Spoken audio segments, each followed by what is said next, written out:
Okay, so looking at the power of dramatic learning, we want to consider how can we address curriculum standards through the use of this approach. Because a lot of times people will say, well, I understand Reader's Theater is fun, and if I can fit it in and have some fun, I'll do so. But I have so much that I have to do to meet curriculum standards that I don't have time to add something else.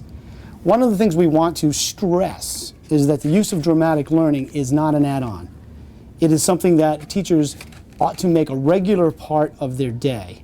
It is something that can replace some of the other things that you might do in a classroom. So whereas you might read from a storybook or a textbook, a reading textbook, and students will read one paragraph at a time, and once they've read their paragraph, their piece is done.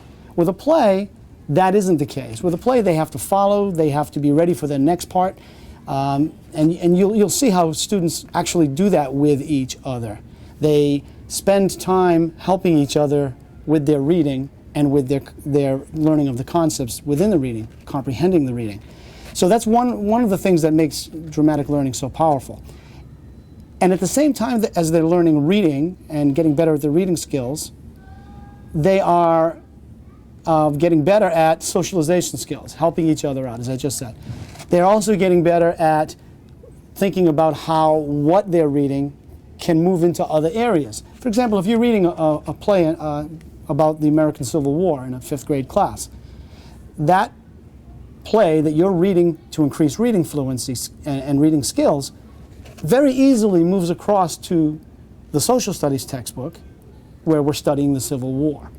So we don't need to do things as discrete units. We don't need to do subjects as discrete subjects. This is reading with the reading book. This is social studies with the social studies book. What we can do is we can bring the two together.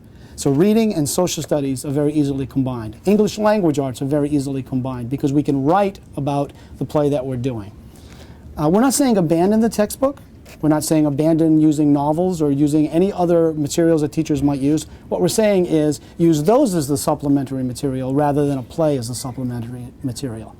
You can cross this into science. You can cross this into math. Graduate students of mine have put together full, complete cross-curricular units using plays, and to a person they've been successful.